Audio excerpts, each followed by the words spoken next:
I dove deep into the science behind learning to read and discovered 5 reading strategies that you can use to help your child learn how to read in a way that supports the brain research. What you're about to learn in this video will tell you not only where to spend your time, it'll tell you exactly what strategies you should be using in order to support that brain research. Let's start with reading strategy number 1. Let's say that Caveman UGG wanted to go out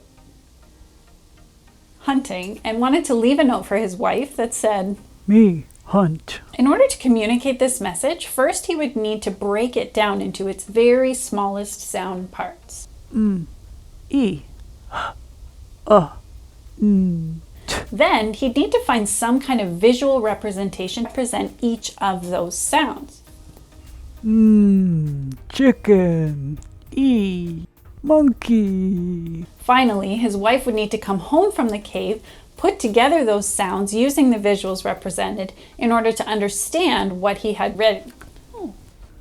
Me hunt.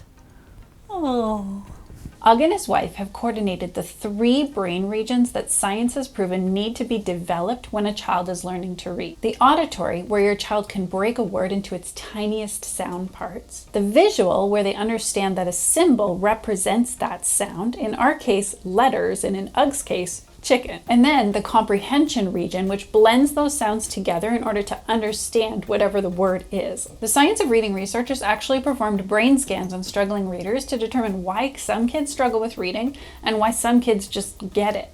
And here's what they found. Struggling readers had weaker connections between those 3 different brain regions. So they maybe were really skilled in hearing phonemic sounds, but they weren't able to blend them together to create meaning. But the great news is that neural connections can be strengthened. And so this is really good news for kids who struggle with reading because they just need specific direct instruction in those different brain regions in order to create connections between all 3 of them. But how do we develop these regions, and how do we create connections between them, and how do we do it in a way that doesn't make our child absolutely miserable? This brings us to reading strategy number 2, which is actually really simple and really works effectively with kids who struggle with reading. Years ago, I remember I had a student who would learn a new letter sound, and within just a few days, he would constantly forget it. No matter what we tried, he would just keep forgetting those letter sounds. We started to incorporate body movements when we were teaching him his letter sounds. We used actions to create those letter sounds.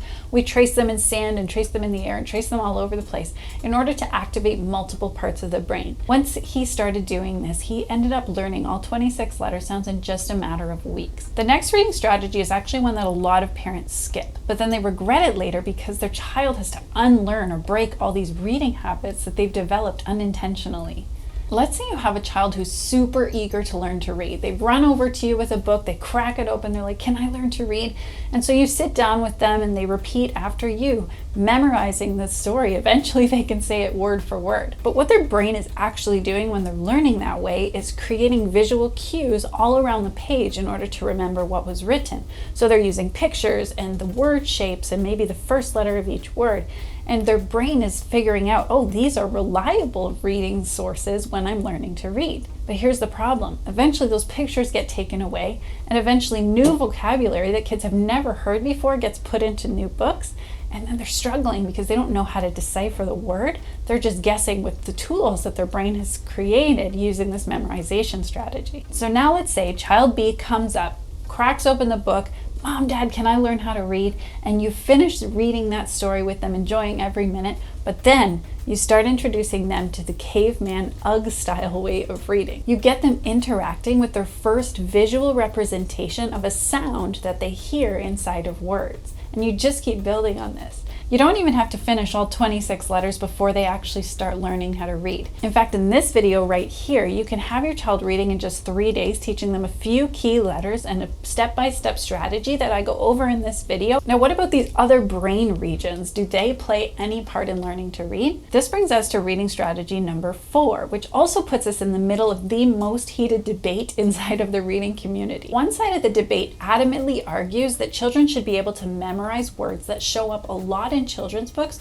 to reduce the amount of work that their brain has to do when learning how to read a new word. Meanwhile, the other side is arguing that many of these words can be sounded out if they're given the right tools to decode words like Caveman UGG style, or sound by sound, and this list of words that needs to be memorized can be significantly shortened, requiring a lot less energy of the memory part of the brain, which plays a key role in learning to read, but it shouldn't be relied on as the main source. Where the scientific research lands on this is, rather than just having a child memorize a whole word, first take that word and identify which letters can actually be seen and heard inside of that word.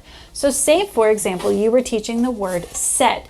You would go through this word with your child and say, hey, which sounds do you hear and see inside of this word? S, e, d. So we see and hear the s and the d sounds inside of the word said. The only sounds that are different is this section in the middle, which sounds like eh when we read it said. So we just put a little heart above that to remind our child that in this word, this part has a special sound. That's really all that needs to go into that memory part of the brain. The rest can be relied on those other 3 brain regions. Now, there's something else that I haven't talked about that's absolutely crucial when you're teaching your child to read. And it's important that you master this skill before teaching your child the UGG style method of reading. There's definitely not enough emphasis put on this because parents who take the time to learn this skill see their children progress as readers so much more quickly than those who don't. So if you want to get the upper hand and give your child the best head start in learning to read, watch this video next.